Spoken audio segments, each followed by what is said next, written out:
Well, for those of you that haven't been with us before, my name's Charlie the Wine, and I've been having the great pleasure of galloping across the vineyards of England from Newcastle down to the Lizard in Cornwall with my great mate, broadcaster and author, Oz Clarke.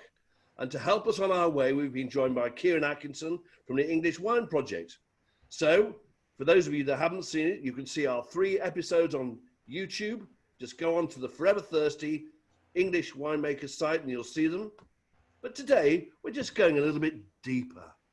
And what we're doing today is we're introducing you to Charlie Holland later on, who's the winemaker at Gusbourne from the beautifully named Appledore in Kent.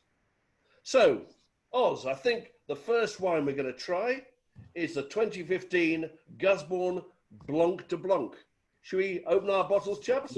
Are you actually safe to open a bottle, Charlie? Because your general ability to open bottles without making an awful mess of the floor and your shirt is low, to be honest. How are you doing? Well, I've got the cage off anyway. Next moment, here it comes. Yep. It's coming. Look at that. Beautiful. Beautiful. How much have you spilt, Charlie? Not enough to worry the drinkers. It's got all over my wisdom, though, which is very upsetting. All over your wisdom? Yeah. Aggers will be delighted. Yeah. So I'm just going to move that. I tell you what, Charlie, as soon as I've opened this, as a wonderful, nutty, bread-crusty smell is filling the room straight away. Absolutely. Now that's as it should be. Yeah. If there is any should in English wine, and thank God, actually, there isn't any should in English wine yet. But a great Blanc de Blanc does have that fabulous taste of croissant, of brioche, of bread crust, going off perhaps into things like nicely freshly toasted hazelnuts, all that kind of thing. And I don't normally go around doing that with sparkling wine. I normally get it down me as fast as possible. But this one filled the room with such a gorgeous smell. That really is. Brilliant. Okay, here we go. Here is to Kent. Here's to Appledore in Kent. Here's to Appledore in Kent. Here, I come from Kent, so as far as I'm concerned, Kent can do no wrong. Yeah, but you're urban Kent, though, Clark, aren't you? What? What? Not the beautiful countryside of... I played cricket down here. It's a lovely part of the world. Appledore, yeah, it is. It's interesting. It's a slightly forgotten bit of Kent because it's not on... in wine terms, those great big chalk ridges which are developing across on the North Downs, and it's not on the sort of the main routes between places like Ramsgate and Canterbury and Maidstone and Dover. It's right next to the Romney Marsh. It's sort of on the edge of nowhere. Romney Marsh is a wild place. It's Dr. Sin country. Do you remember the books, Dr. Sin? Will-o'-the-wisps, smugglers, people going about their business silently, dipping in and out of the shadows as the mists come in from the English Channel. It's a fabulous place if you're in the right mood, but I wouldn't want to feel too melancholic down there. Gusbourne is just yards above the sea level there. It's a fantastic vineyard, winery and vineyard, which goes right down to the old military canal. In fact, they've got one vineyard, at least one, which is pretty much virtually on the military canal itself. So we're talking about literally a few meters above sea level, rising up as they've got this fabulous vineyard. Their main vineyard is a place called Boot Hill. And that's only 40, 45 meters above sea level. So we're talking about somewhere looking down towards the south, nice and warm, in a very warm part of Kent. After all, Dungeness, which is 6-7 miles from Gusbourne, is actually a desert. It's England's only desert. So we're not talking about expecting a lot of rain when it comes to Gusbourne, but we are talking about expecting maybe a little extra warmth as against most other English vineyards. So, Oz, you've obviously tasted a lot of English sparkling wine now. What do you look for in a really fantastic English sparkling wine? Every single one is different, Kieran. I think sometimes I'm looking for an amazing brightness, and some of the ones that are based on chalk soils produce a zingy kind of acidity, which is not just sort of lemony, but it's also lemon pith, and it's lemon zest, and it's lemon flower, and it moves from green apple to lemon towards lime, those sort of flavors. That's a wonderful style. I personally love the style which starts to develop a creaminess. Because I think that English base wine has proved it takes what autolysis. That autolysis is when the yeasts start breaking down and giving a creamy, nutty flavor. English sparkling wine, for whatever particular reason, I'm sure Charlie Holland could tell us, it seems to take the yeast really well. I love that yeasty flavor. I love nuttiness. I love creaminess. Honestly, I would say that I have no idea what I'm looking for in an English sparkling wine yet, because every single bottle I open, I'm excited about what it's going to bring, and I just have no expectations. Now, this one here is an absolute delight. I would say it's like it's coming out party. It's just saying, I'm now just about ready to start doing that sort of what some people call aperitif style of behavior, a lighter, fresher style. It's got a beautiful color, and it's got a sort of greenness just on the edge of the straw gold, just a little bit. I mean, look at that. That's a beautiful color, and look at those bubbles just frothing up the glass. So as it flows down your throat, there's something warmer and rounder and gentler happening. I think this wine is fabulous now, and if I had another bottle of this, I would put it under the stairs for 10 years. Really? As long as that? Magnificent in 10 years' time. It's 2015 is an interesting vintage, because it wasn't a great summer, from what I remember. And from what I remember, the 15s were pretty lean when they started. So this one, as I said, is lean is no problem for sparkling wine at all. But it means that they do take a year or two to open up. I think that's a lovely one. And Oz, okay, well, Oz, what are your expectations when you're tasting a Blanc de Blanc versus a kind of more classic cuvee method with Pinot Noir, Pinot Meunier, and Chardonnay? What are kind of the differences? On the whole, although English Chardonnay is completely different to Champagne Chardonnay, and completely different to Chardonnay that from places like Chablis and Burgundy further south, on the whole, with a Blanc de Blanc, I would expect the wine to be a little lighter in the mouth, a little more delicate, a little fresher.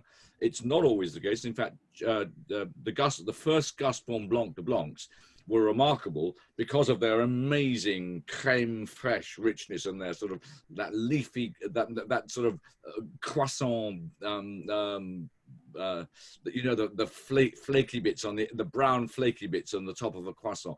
Those are the sort of flavors that the very first Gusbournes came out with. This one, in a way, is slightly more classic because it's lost a little bit of that almost ridiculous richness that the early vintages had, and it's now moved down to saying, if you want that richness, you're going to have to age me for a few more years. If you don't want that richness, drink me at 5 years old.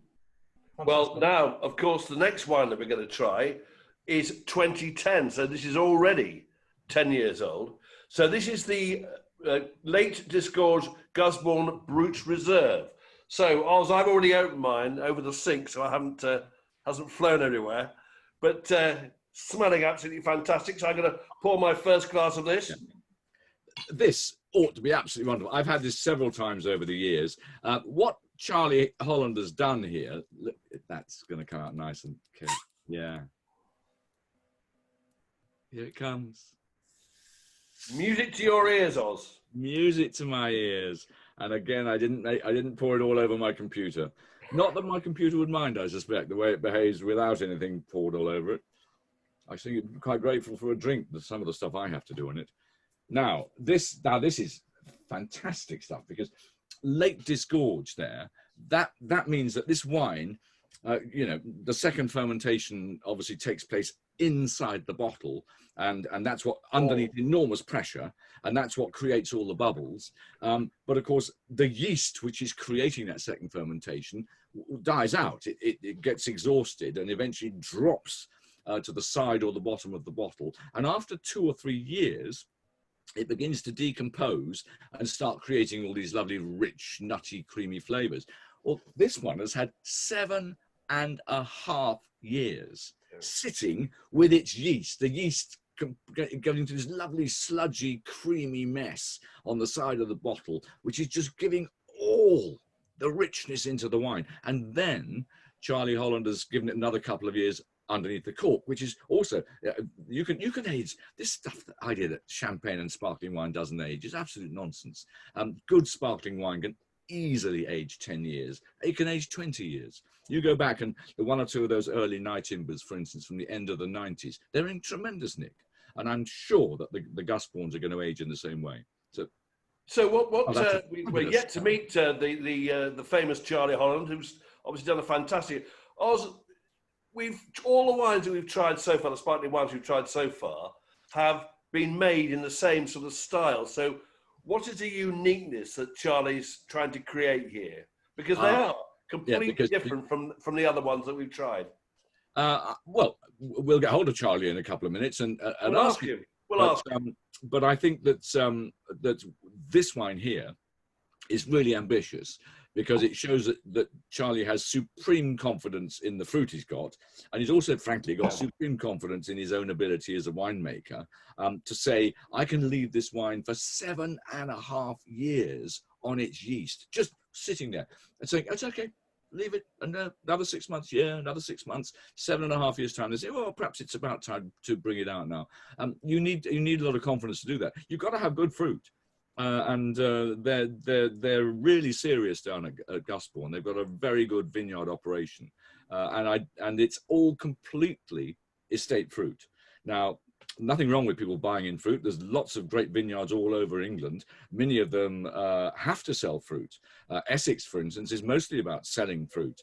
But if you can only have your own fruit and you are only making a single vintage wine, it's a big challenge to you. Because if something's not quite right, that's bad luck. And I think, as Charlie Holland would say, it's if something you say is not quite right, he would say, well, that's the vintage, and that's the vineyard, and that's the winery. And of course, that actually is what the great producers in the French classic areas have been doing for hundreds of years. So I actually think that what this wine shows is straight away the ambition of Gusbourne, which is we want to be as good as it is possible to be. Do you think the consumer and the expert wine taster taste wines in the same way, or take enjoyment from wines in the same way? I'm just comparing the two wines between the Blanc de Blanc and this, and the difference in lees aging and time, and they're so different. And yet I wonder, kind of from your perspective, are you able to put a consumer hat on and go, I wonder what they're thinking, because they're so different. And actually, in many ways, the first wine, which I don't know the price tags, I'd imagine is less money, but it's so approachable. I wonder what you kind of thought about that. I think that a lot of consumers will prefer the first wine. Yes, I think that Blanc de Blanc is a very popular name. Blanc de Noir, i.e. the white wine made from black grapes, which I think Charlie's he's now made at least one, probably made two for all I know. I don't think they're on the market yet. If they are, he'll tell us. Blanc de Noir hasn't got the same ring to it. Blanc de Blanc, for whatever reason, I suspect because Blanc de Blanc is a name that's been used all around France for donkey's years. Blanc de Blanc sells. Blanc de Blanc doesn't. So I think that the Blanc de Blanc idea is an easy one for the English winemakers to use. I think the Blanc de Blanc style, so long as it's balanced, because Chardonnay in England is sometimes on the lean side if you don't get it right. If you try and push the yields, and if you Charlie can tell us about clones and all these other sorts of things, but Chardonnay is still a work in progress in England. So you need to get the balance right in the wine, but Blanc de Blanc probably is the one that will be preferred by most people just going into a restaurant or a bar saying, I want a glass of really good English sparkling wine. The late disgorged one, which there probably isn't very much of, I find thrilling because it's an intellectual exercise. Absolutely right. It's an expert's wine, isn't it? And an emotional exercise as well as just a wine. Well, certainly the first one, as you know, I do a lot of blind wine tastings for corporate clients. And I think that first wine would be my choice to represent England, as it were, against champagne and some of the other sparkling wines made around the world, and that would come out very, very favourably. So that's the two sparklers. Should we move on to the Pinot Noir from Boot Hill? I thought the only people that went to Boot Hill was Steve McQueen and Yul Brunner. I just remember that scene when they went up the hill. When I first started trying to work out what was happening at Gusbourne, because when I heard about Gusbourne as a Kentish lad, I heard these rumours about this really smart operation in Kent which was making waves. I just automatically said, I wonder which bit of chalk they're on. I wonder which bit of the North Downs they're sitting on in a lovely sort of steep niche of white soil. And when they said Appledore, I went, what? Appledore? That's down on the marshes, or as Gusbourne has proved, not on the marshes, but literally a hop and a skip from the marshes. So it was a complete surprise to me. And when they actually said their best vineyard was called Boot Hill, and it was clay, and the clay could be cracking in the summer if you weren't careful, and it's pretty heavy stuff. And when the original owner of Gusbourne called it a turnip patch, you sort of thought, well, what am I going to find? Well, of course, the thing is, you find in East England, clay often has brilliant results. This has got sand in as well. It's not just clay. But as Essex shows, and as other parts of Kent have showed, I mean, Chapel Down have several times made some really beautiful Pinot Noirs in small quantities from very heavy soils. Clay in England is not like Pinot Noir and clay in Burgundy. It's not. If you had these kind of clays in Burgundy, only the lowest appellations would be making the wine. In England, it's completely different. Some of the best Pinot Noirs that this country's yet produced have been from heavy clayish soils. If that is 100% Pinot Noir, I think that's a tremendous result, and it shows how good the potential is in 2018. Because most of the English Pinot Noirs, unless they've been helped along by early Pinot, that Pinot Précoce, which is, I think, a very useful grape because it gives a bit more colour, ripens a bit earlier. But the purists would say it's not the real thing. Well, if this Pinot Noir is just the real thing, I think that's a tremendous colour. Secondly, I've been following these Pinot Noirs at Gusbourne ever since they started. They started with an absolute bang. Hugh Johnson said, "Oh, this is the most famous, the best Pinot Noir I've ever had from somewhere or other, England probably." But it was a very impressive Pinot. It was probably about the 2011 vintage or something like that. But it was quite oaky and quite serious. Now, all that oak evidence has disappeared now, and you've just got a beautiful sense of a wine. I'm sure it's all been made in oak barrels, but you don't taste any oak at all. And I remember I've had the 2016 a couple of times in the last 6 months, and this is just a leg up from that. The 16 was very good, but slightly leaner than this, not quite so perfumed. What I love about this is perfume is difficult to get, and perfume, some winemakers, unfortunately at the moment, seem to think perfume is some kind of second-rate experience. I absolutely disagree. I think perfume is a wonderful thing on a wine, and certainly members of the public, you give them a red wine with a perfume, you can see their faces light up with excitement. This has got an almost slightly rose perfume to it, a mildly rosy perfume. The flavor on the it's got a genuine fruit flavor of lovely red cherries going towards that strawberry raspberry spectrum.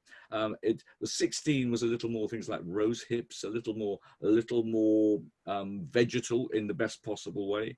And this 18, I must say, again, I think it's a complete delight.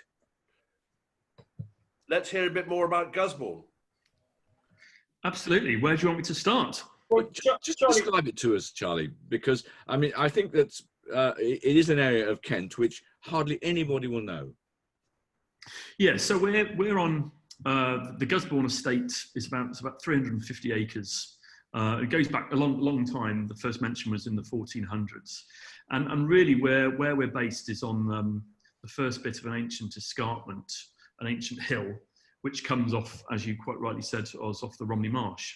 So it's quite a unique site. The really interesting thing I think about the vineyards is, you know, in old times, essentially our vineyards straddle the old seashore. So that, you know, about 400 years ago, the Romney Marsh was actually a big estuary. It was a big, you know, full of water. And the Romney Marsh became this big malarial swamp. And the Dutch, as they have done with all these great places around the world, vineyard regions, came and drained them and turned them into sort of some really, you know, top quality agricultural land. And I think that's really important in England, to have that low altitude. Everywhere else in the world, people are, I think, running for the sky. You know, they're in Argentina and Chile and Australia, you're looking for the hilltops to get away from the heat. We probably have the opposite approach in England, that we really need to get some of that heat. So having a low down site really helps. So yeah, that's kind of where we're based. And on a good day, you know, you get the sea breeze coming in and you can smell the salt. And that's definitely, you know, something we can pick up in some of our wines as well. Charlie, all the wines you've tasted are absolutely incredible. I really wanted to know about your use of oak and kind of how, when you're kind of strategizing your making process, what are you trying to achieve with the oak, and does budget ever limit what you do with oak, or do you have complete control at all times with the oak aging process, and really what are you trying to bring to the wines? Yeah, it's you know, the world of oak's a complex one, to say the least. I think we have a view that we should be trying to improve the wine. What I think sometimes English wine can lack is the real benefits. The great thing about English wine is it has this lovely acidity, and acidity is not something in England we should be ashamed of. It's something we should embrace, something that really is special. But what we find is sometimes the wine can be a bit thin, as English wine has this great attack and a great length linked to the acidity, but it can be a bit thin. So what we use the oak for primarily is to add a bit of weight, a bit of texture, and a bit of roundness. And Charlie, how much do you change your winemaking from year on year? So obviously every year is completely different weather-wise, and obviously you've got a good winemaking crew behind you as well. I mean, but in regards to your process, do you actually kind of change your process? Do you move around with what you do in regards to oak, malolactic fermentations, whatever it might be? And how do you kind of strategize that? How do you work it out? Well, you try very early on when the first grapes come in and your first analysis and the first time you taste them, the first juice that comes off the press, and you try to look at it and think back and step back and say, what have I got here? Where, and you know, as winemakers, as you know, Kieran, you know, a lot of the time you're trying to think of where are the issues here, where are the problems, how can you correct things? And I think we always have this in mind of what's lacking, what does this wine need? And in years like, for instance, for sparkling wine, 2018, we hardly used any oak because, you know, oak, especially new oak, is a way of increasing your level of ripeness. And it was a super ripe vintage, so we had to dial back the oak. But in a cooler year, like 2019, for instance, the use of oak's very useful as sort of giving that body weight structure. So we'll adjust that, and you know, we play around with lots of geeky things like, you know, different turbidities and slightly different yeasts and different fermentation temperatures, and we'll just try to tweak things to try and adjust to that season as we go along. There's only so much you can change though.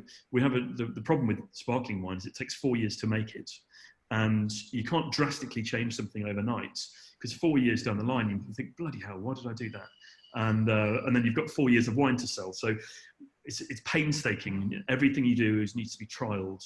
And you'll trial it with demijohns, then you'll trial it with small tanks, then you might do a commercial trial. And after about 4 years, you might say, yep, okay, that's the direction we're going to go in.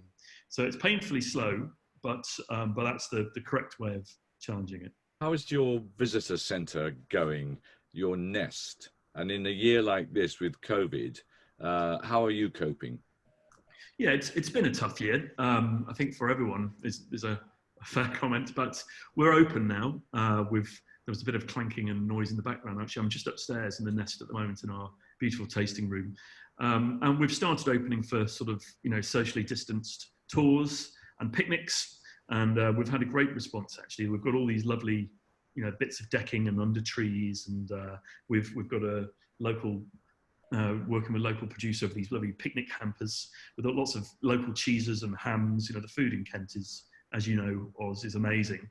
And people are loving that. You know, people are wanting to get out. They've been locked up for so long. They want a bit of fresh air, and we're able to do that, I think, in quite a safe way. So it's been good. Obviously, you know, we haven't been able to open for quite a few months and missed some of the summer, but we're looking forward to welcoming lots of people now we're open.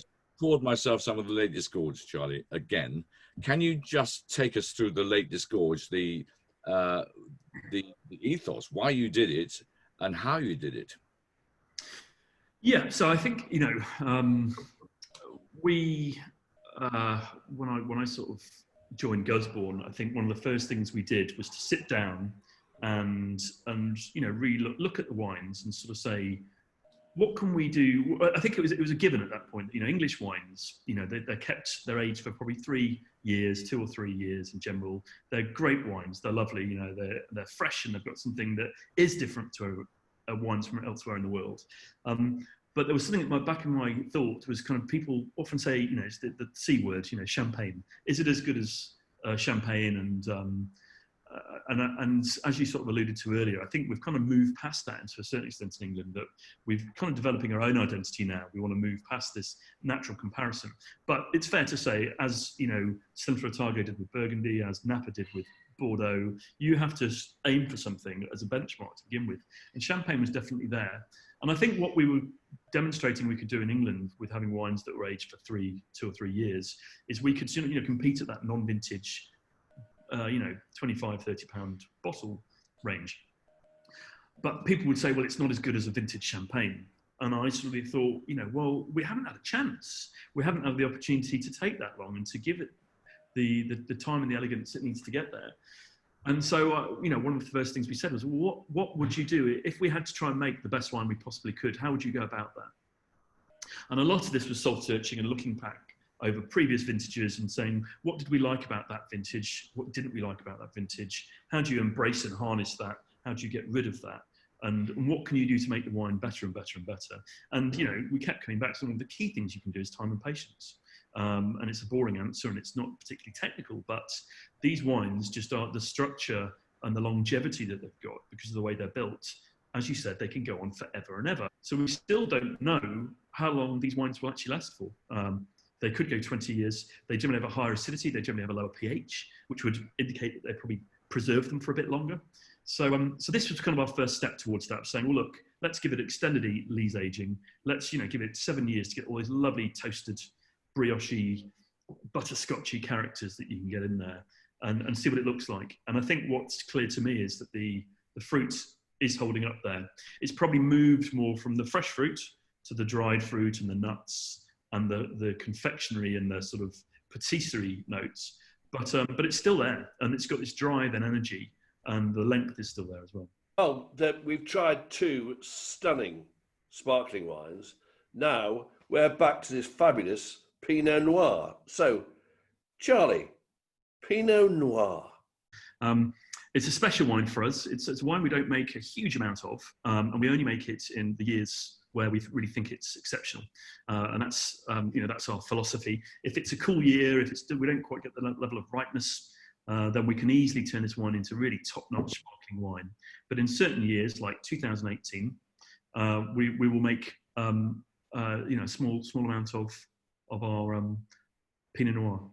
And as a style, I guess in England, what we're trying to achieve, I think the best Pinot Noirs in England, we're never really going to create these big, full, juicy, jammy types of wine because we don't really clearly have the climate to do that. But what we can make in this country is lovely, delicate, perfumed style of Pinot Noir. And that's what we try to sort of embrace here. So the wines, I think, we try not to over extract them. We should try not to sort of give them too much time on their skins. We want them to be light, delicate, fruit driven. And hopefully, I think that's a good advert for what we can achieve in this country with still wines. And Charlie, is this unblended Boot Hill fruit? It is 100% Pinot Noir from our Boot Hill vineyard. And Boot Hill's one of these vineyards that it wasn't our first choice of planting. It was actually our third choice. But for me, it's hands down our best site. I mean, you don't know until you plant a vineyard, pick some fruit 4 years later, make the wine another 4 years later. You don't know what you've got. But for me, this is our sort of Grand Cru vineyard that we've got in front of us. And in particular, we have a lot of these Burgundy clones that are in this vineyard. So the same ones that you'd find in Dijon, and they're very suited to making still wine. You probably get less fruit from them. The yields are a bit lower, but they seem to have more intensity and more ripeness. Can you just explain what you mean there? Because Burgundy clones, as against what, Champagne clones, as against ones from Germany? Are those the kind of choices you have? Correct.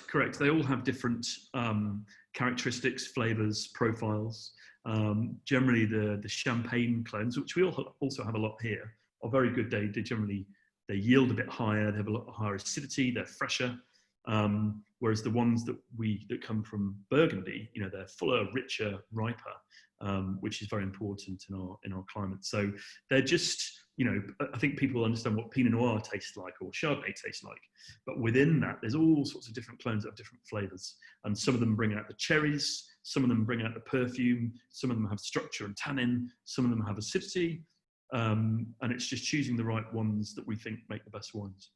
Charlie, when Oz yesterday texted and said the wines have arrived, and I texted back and said English Grand Cru, and it's interesting you said that.